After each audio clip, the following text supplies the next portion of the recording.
जिसने ठाना उसने पाया, जिसने ठाना उसने पाया, असफलता की क्या बात है, असफलता की क्या बात है। कल तक थे जो कमज़ोर, कल तक थे जो कमज़ोर, आज उन्हीं के सिर ताज है, आज उन्हीं के सिर ताज है। नमस्कार दोस्तों, मैं मास्टर विजेंद्र बरोड़ आज आपके सामने एक ऐसे बच्चे की कहानी लेकर आया हूँ, ऐसे सामान्य बच्चे की कहानी, सामान्य बच्चे की सामान्य कहानी, जिसने कोई बड़ी सफलता प्राप्त नहीं की लेकिन एक मुकाम प्राप्त किया। कैसा? वो जीरो था और अब इस स्टेज पर पहुंच गया जो अपने परिवार को संतुष्टि के साथ उनकी ज़रूरतों की चीज़ें दे सके। ये कहानी है दोस्तों मनोज कुमार फौजी की, उस फौजी की जो 10वीं में पहली बार फेल हुआ, दूसरी बार कंपार्टमेंट आया, यानी कि 10वीं की परीक्षा उसने 3 बार में पास की। ये बात 1999-2000 की है, जब वो मेरे पास पहली बार पढ़ने के लिए आया तो वो एक बार फेल हो चुका था और मैंने उसको जब बैठाया, उसको एक कॉपी और पेन दी तो उसको लिखने के लिए कुछ शब्द दिए, वो शब्द ठीक नहीं लिख पा रहा था, न हिंदी के न इंग्लिश के। मैंने कहा बेटा क्या करेगा आगे? बोला सर मैं फ़ौज में जाऊंगा। मैंने कहा बेटा ऐसे कैसे जाओगे फौज में? फौज में जाने के लिए तो 10वीं की परीक्षा पास करनी पड़ेगी। तब उसने कहा सर मैं कैसे भी करो, मैं 10वीं भी पास करूंगा और फौज में भी हूँगा। उस बच्चे का कॉन्फिडेंस देख के मेरे को बिल्कुल नहीं लग रहा था कि ये फौज में जाएगा या 10वीं पास कर पाएगा, क्योंकि जिसको लिखना नहीं आता, जिसको पढ़ने में दिक्कत होती थी। अब दोस्तों उस बच्चे ने 10वीं की परीक्षा पास की, 10वीं की परीक्षा पास की और वो फौज में भी भर्ती हुआ। वो फौज में भर्ती हो गया। उसके बाद मेरा और उसका कोई ज़्यादा संपर्क नहीं रहा। लगभग यूँ मान लो कि 18-20 साल के बाद मेरे को एक बार वो मिला। मैंने उसको देखा, मेरे को पहचान नहीं आया। क्या ये वही मनोज है जिसको कपड़े पहनने का शौक़ नहीं था, जिसके जो कपड़े थे वो 6-6 दिन धुले हुए नहीं थे, 4-4 दिन वो स्नान नहीं किया करता था? वही मनोज आज सुट्टिड बुट्टिड एक जीनियस पर्सनैलिटी की तरह मेरे सामने खड़ा था। मैंने कहा अरे मनोज तेरे अंदर तो बहुत ज़्यादा चेंज आ गया, क्या किया तुमने?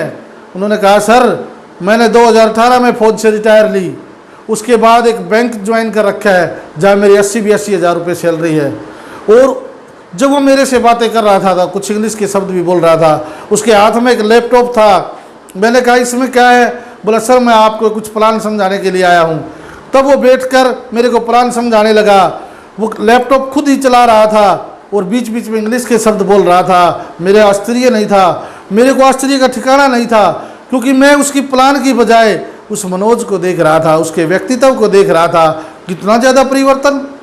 तो दोस्तों इससे साबित हो सकता है यदि हम दृढ़ इच्छा शक्ति से चाहें तो कोई भी स्टेज हम पा सकते हैं। भले ही बहुत ऊंची स्टेज हम न पाए, लेकिन इतना तो हम कर ही सकते हैं कि एक सम्मानजनक जिंदगी जी सके।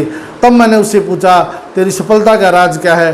तो उसने कहा सर एक बार जब मैं क्लास में बैठा था तो 2-3 बच्चे जो हमारी कक्षा के होशियार बच्चे थे, उन्होंने मेरे को कहा लूजर तू तो कुछ भी नहीं कर सकता, ऐसा कर तू किसी मिस्त्री के पास जाकर और मिस्त्री का काम सीख ले, वहाँ पर हेल्पर रह जाएगा। मैंने उसी दिन सोच लिया था मेरे को हेल्पर नहीं रहना है, मेरे को खुद की जॉब करनी है, गवर्नमेंट जॉब करनी है और इनसे अच्छा मुकाम हासिल करना है। दोस्तों ये सच्चाई है कि उसी क्लास के कुछ बच्चों को मैं जानता हूँ जो उससे पढ़ाई में बहुत ज़्यादा आगे थे, वो सफल नहीं हुए, उतनी ऊंचाइयों पर नहीं पहुँच सके। क्यों? ये नहीं कहता उनमें टैलेंट नहीं था, उनके अंदर मनोज से ज़्यादा टैलेंट था, लेकिन एक दृढ़ इच्छा शक्ति नहीं थी, एक लगातार अपने मुकाम को हासिल करने की चेष्टा नहीं थी।